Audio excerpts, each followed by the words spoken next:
Centralise होने का ये फायदा है कि यहाँ पर ट्रस्ट रहता है कि हाँ वैल्यू कभी जीरो तो नहीं होगी और वैल्यू कभी गिरती गिरती नहीं जाएगी। ये उस टाइम पे था जब लोगों को पता ही नहीं है। 2010 में 12 में कौन जानता था MT5 के बारे में, कभी सुना है तुमने? कौन जानता था? तब तो बाइनरी ऑप्शन भी नहीं होते थे, बाइनरी ऑप्शन भी तो अभी आए हैं। तो बेसिकली उसमें तो क्योंकि जब लोगों को जानकारी ही नहीं है तो जो बेचना शुरू कर देंगे बड़े बड़े डेस्क पे बैठे हुए, जो सिर्फ बड़े बड़े लोग ही कर पाते थे उस वक्त, तो वही कर पाएंगे डिजिटल गोल्ड्स में ट्रेडिंग। इसलिए वो फिर बाद में रिसेशन हमें देखने को मिलेगा। ये कोई ये आसान मूव नहीं है, ये आप इसको हल्के में मत लो। ये हर बार स्ट्रेंथ बढ़ती ही जा रही है इसकी।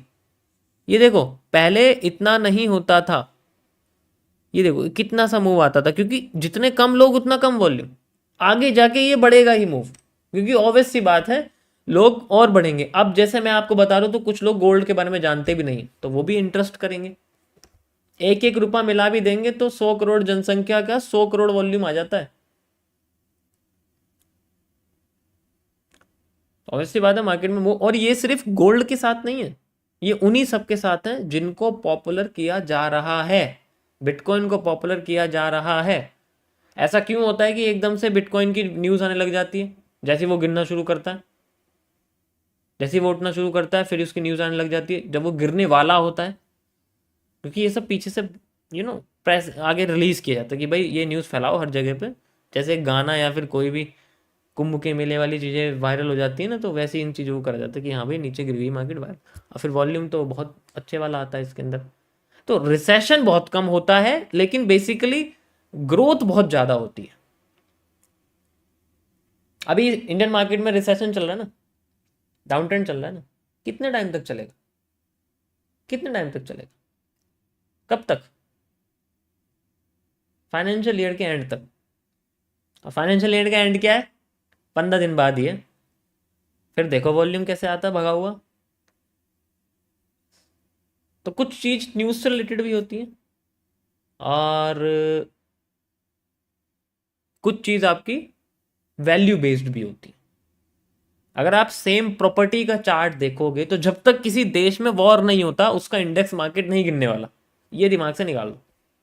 सबके मन में आता है ना, या फिर किसी उसका गोल्ड की मार्केट नहीं गिरती अब तक किसी देश में वॉर नहीं हो रहा, मल्टीपल वॉर नहीं हो रहे। ठीक है, वॉर सबसे बड़ी, वॉर से बड़ा न्यूज कुछ नहीं होता।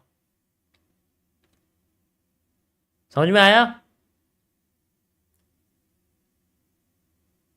इंडेक्स तो कभी भी नहीं गिरते, इंडेक्स को भूल जाओ, वो होता है, वो 100% कभी नहीं गिरने वाले।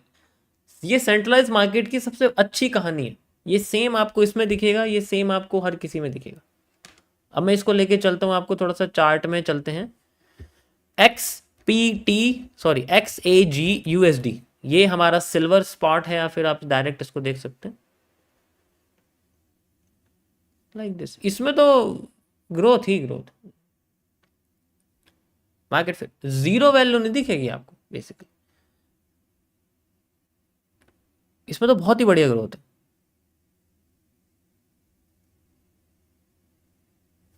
XPT USD, जितना ज्यादा आप रेयर मेटल्स में जाओगे उनके अंदर वॉल्यूम उतना ही कम होता चला जाएगा। उनके अंदर जो वॉल्यूम है वो उतना ही कम, देखो जितना हम रेयर मेटल्स में जाए, क्योंकि कुछ तो लिस्टेड भी कम होते हैं और कुछ के अंदर हम लोग करते भी नहीं, तो उनके अंदर ऑलरेडी वॉल्यूम कम होता है। अब जैसे USD INR है, कौन करता है उसके अंदर ट्रेड? कभी सुना किसी को करते? USD INR उसमें वॉल्यूम कम रहता है, तो वो ऑलरेडी एक ही डायरेक्शन में फ्लो कर रहा है जो कि इंक्रीजिंग में। यानी कि कल को मैं USD खरीद लूँ $1,00,000 और उसको 1 महीने बाद बेच दूँ, तो मैं ऑलरेडी उसमें कुछ ना कुछ बन ही जाएगा, क्योंकि वो हमेशा बढ़ती ही रहती है। कुछ होती है जैसे ये, क्योंकि वॉल्यूम नहीं है तो फिर कहाँ से होगा? कौन करता? कभी सुना किसी को XPT में बेसिकली ट्रेड करते हुए? कभी देखा है आपने किसी को? किसी स्कैमर का भी आप PNL नहीं देखोगे XPT में। तो कुछ करेंसीज ऐसी होती हैं, लेकिन वैल्यूएबल सब है, वैल्यू किसी की भी जीरो नहीं होने वाली, सबकी वैल्यू रहेगी, ऐसा नहीं हो सकता वैल्यू ना। वही तो स्कैमर के उसमें आपने नहीं देखा हो कि हाँ वो फेक PNL दिखा रहा, तो XPT फिर बाय 10 का लॉट, आगे $10,000 का प्रॉफिट, XPT बाय 10 का लॉट, $30,000 का प्रॉफिट, ऐसा नहीं दिखने। हाँ, XAUUSD दिख सकता है, गोल्ड जरूर दिख सकता है आपको बेसिकली, लेकिन वो नहीं दिखे। अब जैसे आप किसी भी इंडेक्स मार्केट की बात करो, US 30 की मैं बात करता हूँ, Dow Jones, what is this, always increasing. ये डाउ जोन्स का इंडस्ट्रियल इंडेक्स है, ऑलवेज इन।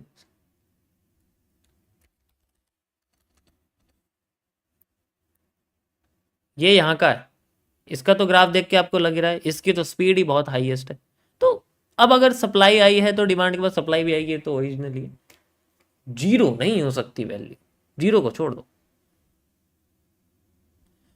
हमारे यहाँ जब 22,000 से, सॉरी 25,000 से 22,000 आ जाती है, यानी कि कितने पॉइंट्स गिर गई, 25,000 से 22,000, 3,000 पॉइंट गिर गई, तो हल्ला मचा रखा है। एक बार जरा अपने बिटकॉइन की हालत देखना जरा,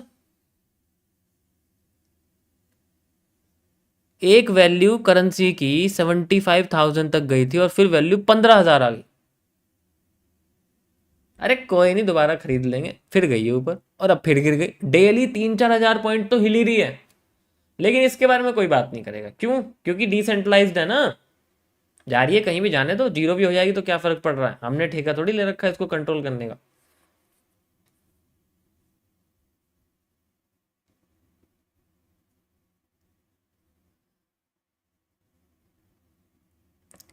तो बेसिकली ऐसा नहीं है, इसमें आप देख सकते हो इसकी वैल्यू बिल्कुल जीरो ही कह सकते हो, उसके हिसाब से आगे मैं 90% से ज़्यादा, अगर इसके अंदर कुछ 75 रुपये अगर मेरे इसके अंदर है तो 15,000 पे आ गए, 15 रुपये पे आ गए, तो ये तो रिस्की लगता है क्योंकि ये डिसेंट्रलाइज्ड है, इसको कंट्रोल नहीं कर। डिसेंट्रलाइज में सेंट्रलाइज में बस एक चीज़ का फ़र्क है, मैं आपको दिखाता हूँ। पता है किस चीज़ का फ़र्क है? इसे ज़रा 1 मंथ से 15 डेज पे करते हैं, 15 डेज पे कर दिया थोड़ा सा। अब डिसेंट्रलाइज में और सेंट्रलाइज में क्या फ़र्क है, मैं आपको एक इसी का सेंट्रलाइज वर्जन दिखाता हूँ, इसी चार्ट का सेंट्रलाइज वर्जन कैसे होगा।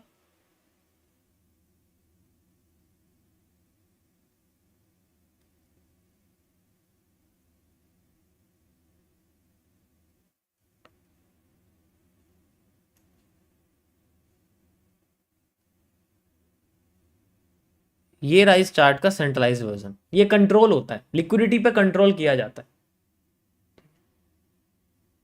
अब समझ में आया इसमें और उसमें इंडेक्स में क्या फ़र्क है? क्योंकि वो कंट्रोल कर लेते हैं, वो पूरी वैल्यू नहीं गिनने देंगे। कौन? सेंट्रलाइज्ड लोग। सेंट्रलाइज इसलिए, इसलिए हर गवर्नमेंट, हर सरकार चाहती है कि भाई पूरा कैपिटल किसी का भी ना जाए अगर उन्होंने अपनी पूरी कमाई लगा रखी है, लेकिन नहीं, हम तो लोगों को उलझाते हैं। समझ में आया कुछ?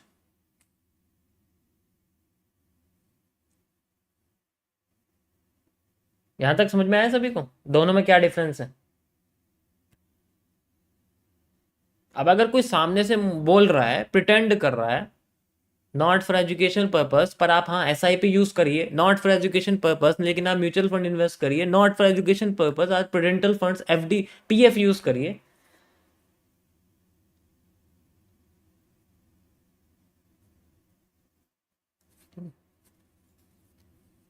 और फिर कहते हैं जी हर हर इंडियन मार्केट तो मैनिपुलेटेड है। इसीलिए है क्योंकि बचाया जाता है लोगों का पैसा, जाए ना पूरी तरीके से।